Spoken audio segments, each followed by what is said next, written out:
Hello, and welcome Hi. to another end of year review video, the second of three. And this one kind of linked to the first one, as we like to have a songs video to go along with the albums video. It's Why only not have a fair. songs video with the albums video again? So, Why break the habit of a lifetime? exactly. I mean, it's only been 8 months, but it sure does feel like a lifetime stuck with you. Feels like forever. Yeah. When will it end? Hopefully soon.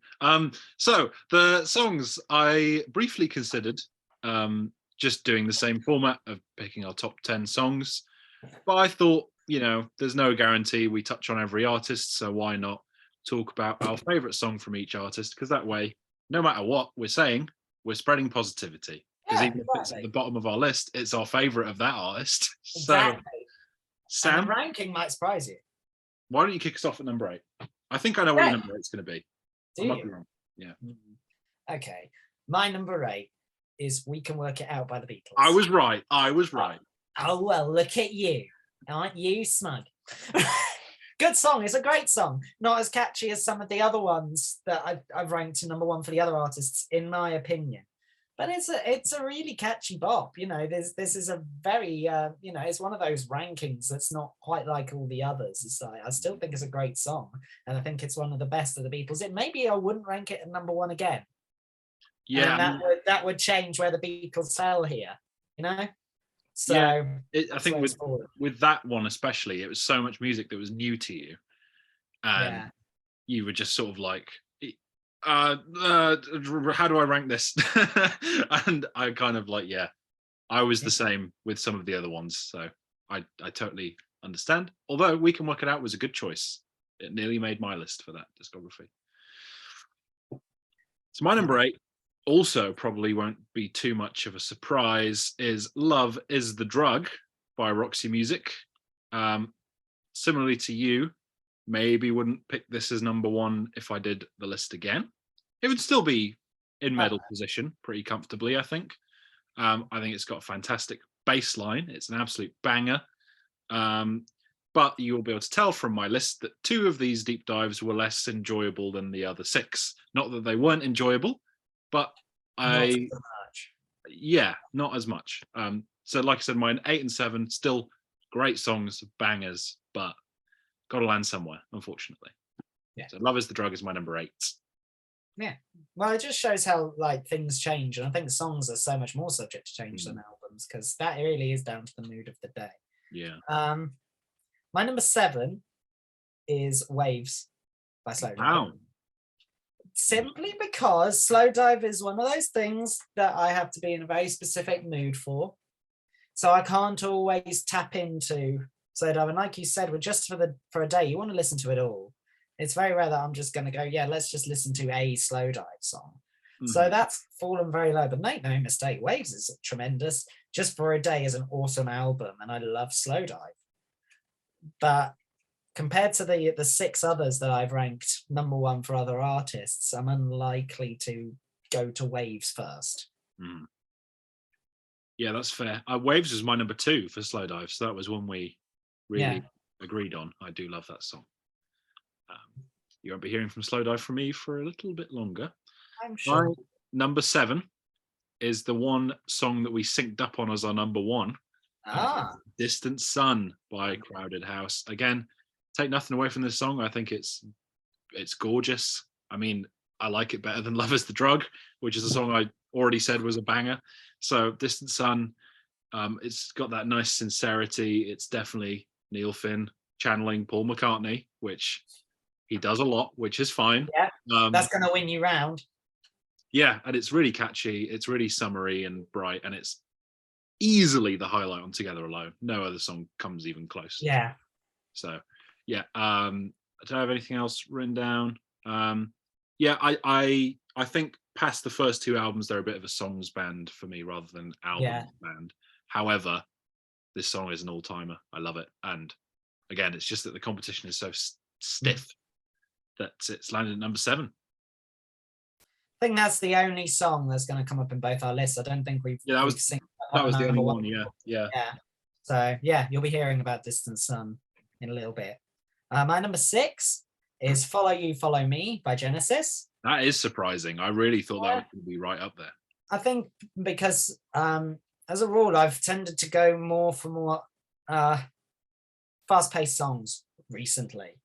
I mean, this is one, we're talking in hindsight of the dives, but this is still a time capsule. We're going to look again next year and go, yeah, what? But right now, I'm not going for songs that are slower. But Follow You, Follow Me is a beautiful song. I think it's really sweet. I love how it marks, for me, the start of Phil Collins' Genesis, him really taking the role as the leader and changing the direction of the band. I think it starts with Follow You, Follow Me. And I think it is a really nice song. And that's why I'd go to that before Waves and we can work it out. But compared to the other artists I ranked, I think I enjoy them more than I enjoy Genesis overall. So it kind of makes sense that Follow You, Follow Me is not going to break a middle position. Yeah, fair enough. Yeah, my number 6. Oh God, do I agree with this? You're about to change your list mid-video, aren't you? No, I'm not going to do it. My number 6 is I Believe in You by Talk Talk, unfortunately. And Sam is going, because he knows that I love this song more than most songs ever made. Getting a battering in this series. No, I love this song. I think Mark is so soft and tender on this song. The message of the song is really good. It's very meditative and really beautiful. The guitar and the drums are fantastic, but the star of the show is the organ, especially in the chorus, adds so much. So I Believe in You is my number 6, and yeah, it doesn't look right having it third last, but I've got to tell myself, no, it's 6th best, not third last. Exactly, and this is a shorter list than we've done for songs. We normally do a top 10. This is only 8 songs. So yeah, I love I Believe in You, and I don't want that to be misconstrued. It's still for me a 10 out of 10 song, and a song that is rare when a song like that comes around and hits me in the feels like it does. So yeah, talking of a song that hits me in the feels, and the reason why it's overtaken Follow You, Follow Me, I will get to shortly, is Between the Bars by Elliott Smith, who you may be surprised to find actually worked his way up the list quite nicely. I'm not that surprised because I know you love that song. Yeah, it's, oh my God, he pours his heart out in that one, and it's so soft, kind of like I Believe in You. And I don't know, it's just so amazing, especially my experience with Elliott Smith. I dived like that artist one day after another, and I don't think I was really in the right frame of mind for it. So maybe my critique of Elliott Smith was very harsh.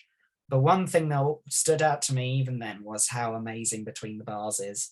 And the reason why I've ranked it higher than Follow You, Follow Me is because it's so heartfelt and genuine. And I think that's what Elliott Smith really succeeded at.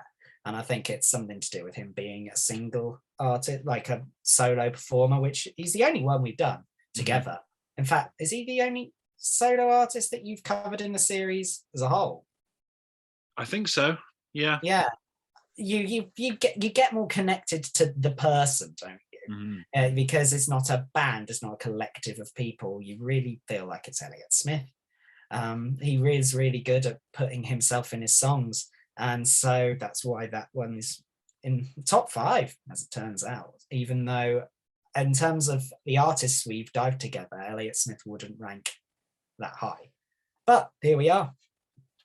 Yeah, I think that's a good point you make about when you listen to something and how you listen to it. I think that's something that I've definitely learned doing this series, is that context is always important of how I listen to an artist. And there's definitely been times where I've sort of felt, oh God, this is a lot of this one artist at once. And, I think it's because we don't necessarily, as our viewers will know, we don't necessarily fit to a strict schedule. No. It's important for us in future, if we feel that way, to just be like, can we just pump the brakes? I need a bit of time to just get to know this artist rather than just power through it in a week, So yeah, very nicely said. My number 5, I think, is this the only one? Yeah, Oh, Love is the Drug as well. This is one of only 2 songs that I discovered through doing the dive. So all the others were ones I knew already. All right. And number 5 is Ripples by Genesis. I was very surprised to have this song land at number 1. In terms of what I was expecting, because I was obviously expecting to like the Peter Gabriel stuff more, which generally speaking I did. But this song, it really hit me like a ton of bricks. As soon as I heard that album, I think I heard Ripples about 7 or 8 times that night, and it's 8 minutes long, so it's not a short song. Going into the morning, knowing Tom. Yeah, probably. And it was just that chorus. Phil really comes into his own, and I think a lot of my criticism of that album is that he's still sort of filling in rather than being himself. He's sort of doing a bit of Peter Gabriel impressions, and that song feels like a classic Phil Collins ballad where he's just belting it out. And then in the final chorus, after that lovely instrumental section, the drums come in and he just blasts out the chorus. The Sail Away part, it's just a great song. And yeah, it really stood out on that album, and I was going through a pretty shit time at the time, so it helped me immensely in terms of the subject matter of being able to just move on, and that sometimes people do just fuck off out of your life, for lack of better phrasing, and you can't do anything about it, and that's sometimes ripples never come back. So that's my number 5. Ripple. Yeah. Cute. Right. My number 4. Say again. Top half. Yeah, indeed. Here we are. Thank you for sticking around to this point. My number 4 is Same Old Scene by Roxy Music. Good one. Yeah, it's a good song. I stand by it being the number 1 for Roxy Music. I haven't listened to much Roxy music since. I think that the album as a whole is fantastic, and I do love listening to it, but I'm not going out of my way to find Roxy music. The Same Old Scene is still really catchy, and I think that the melody of it, the instrumentation, is quite special, and it's not very like Roxy music of past, like leading up to that point. And I think that's why I really like it, because I think we're both in agreement that Roxy music wasn't our favorite one to die. But, the video's doing well, so I guess that's all that matters. At the end of the day, it doesn't quite make medal position. I've really grown to love the artists in the top 3. For those who are keeping score, you probably know which ones are left, and you know that I love them. So it just makes sense that it wasn't going to make medal position, because the ones in medal position, they are fighting for gold, and they're all brilliant to me. Well, I don't know how much of a surprise you can get in a video like this, because these are all songs that I love. Yeah. But considering where I put this album, you might be surprised where I put this song, because my number 4, just missing medal position, is Angeles by Elliott Smith. All right. Which I still love. Obviously, the guitar part I mentioned is just nuts. Like, it's ridiculous. I think the lyrics are fantastic, and obviously that classic soft-spoken Elliott Smith delivery, I think is actually a really catchy song as well. It's really stuck with me. And the problem with Elliott Smith is not really a problem, but a problem with my ranking, I think I said in the video, is that I like all of my top 10 about the same. I think they're all fantastic, but there isn't like an obvious, that's the best Elliott Smith song. So I feel like it's another one where maybe if I did it again, I'd have a different number 1. But I think this is a worthy number 1. It's just, it doesn't quite hit the excellent God level heights of my top 3. So there you go. My number 3, bronze medal, goes to Distant Sun by Crowded House. At this point, I'm not ranking, how much enjoyment I get out of bands. It's simply strength of the song. And Distant Sun, fantastic tune. Again, might not rank it number 1 again.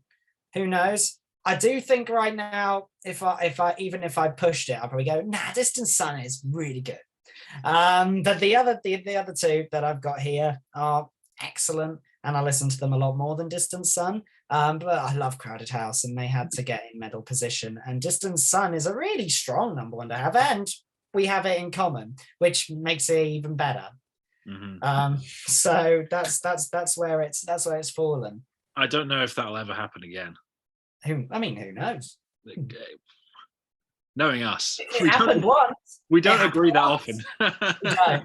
But it's happened once, so season 2, series 2. To be fair, we've had a few close calls, haven't we? Because Living in Another World was my number 2, and Waves was my number 2. So, could have happened on a different day. Yeah, who knows?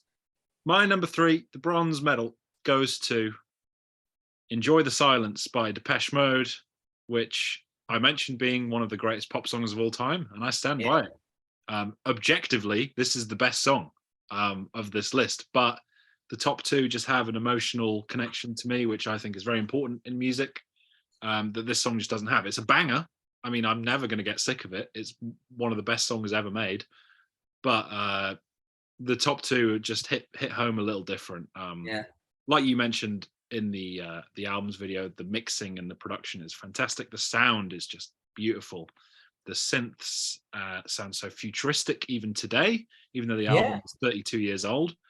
It's an absolute earworm, and it's sort of got that bubblegum pop thing, but also it's really quite dark and brooding, which is just the best combination, and Depeche Mode do it brilliantly. So that's my number 3, Enjoy the Silence. Fantastic. We're very nearly synced up artist-wise, because my number 2 is Stripped by Depeche Mode. At this point, I don't need to justify why it's silver and not gold.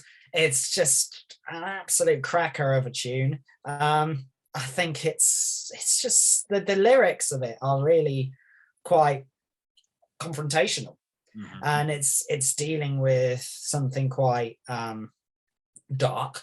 It's definitely what Depeche Mode are the best at. They're putting the synth pop in, combining it with conventional instrumentation, and then throwing in a little bit of depth in the lyricism. Credit to Martin Gore all the way for constantly providing some top-notch songwriting and just knocking it out the park.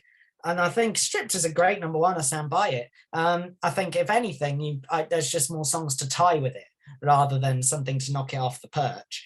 Kind of like we do with Elliott Smith. Yeah, exactly. I love Depeche Mode. They're the best.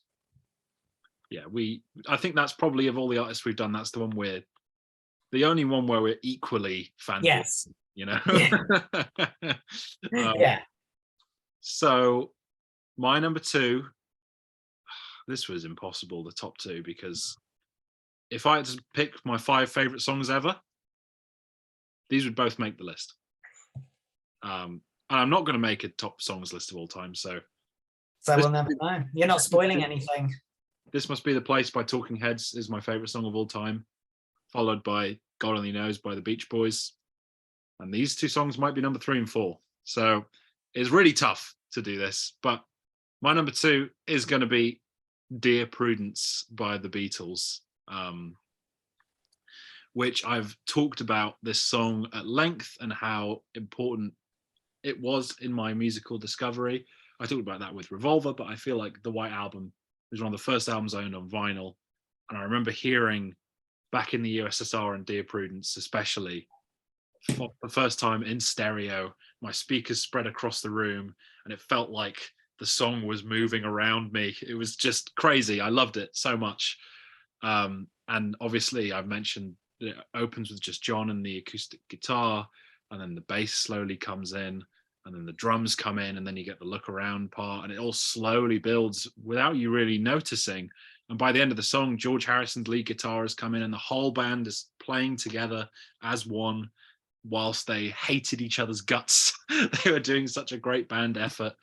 And I just think it's the perfect crescendo. It's an absolutely glorious song. And it's a real lesson in how to craft a song, I think, in terms of, it starts off, if you listen to the first 10 seconds of the song and then the last 10 seconds of the build at the end, it sounds like 2 completely different songs, but it's done so organically that you don't really notice the build as much, which I think is really subtle and cool. So yeah, Dear Prudence is my number 2. Very important song to me. One of my all-time favorites. Very nice. There's a great pick for number 1 out of the Beatles, and an equally valid number 2. So salute you on that. My number 1, for those keeping score, is Living in Another World by Talk Talk, because unpredictable. It's a great rock song. I think I consider it a rock song. It really does hit out. And the lyrics are just great. I think Mark Hollis is pouring his heart out in it in a very clearly passionate way that's slightly different from I Believe in You in just delivery. Yeah. It comes out as like this outpouring, and it's just yes or no, as the case may be. And Living in Another World, that chorus is phenomenal. I love it, and I think you said it in the song's video. It's a 6-7 minute song, and it feels like 4. The time just flies by when you're listening to it, and I can still rock out to it just as much as when I first listened to it. And it just hits still. It has not waned at all, and that's why it's number 1. Yeah, love that choice. It's very close to being my number 1 for Talk Talk. Yeah. And my number 1 is Celia's Dream by Slowdive. I think if you were to rank these albums about how passionate I sounded about each number 1 song, this would easily come out on top, and it is rung true. It was a love at first listen. It absolutely floors me every time. There's something about it, especially listening on headphones and losing yourself in the sound of the song. Something so powerful about it. The impact of it is never lost on me. The echoing drums, the glorious, subtle guitar work, the layered synths, the perfect vocal melody, and then the vocals themselves are just so easy on the ear. And I think the lyrics are actually quite heartbreaking. This is obviously the song where you get the lyric that references the title, Love Just for a Day. Really tough listen sometimes, but it's really beautiful. And like I said, it's a true contender for my all-time favorite song, and it's one of the best examples of every element of a song working to perfection.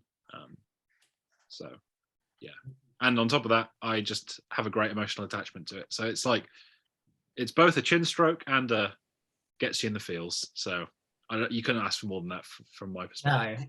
No, it hits every box. Celia's Dream, easy number 1. Well, not easy, but it's my number 1. It made it. Yeah, it had to fight, but it kicked everyone's ass. It beat the Beatles. I mean, that doesn't happen often. No, not good old Reading band. Yeah. Thanks to Mr. Cod. Yeah. So yeah, we will have a Christmas songs video coming as well.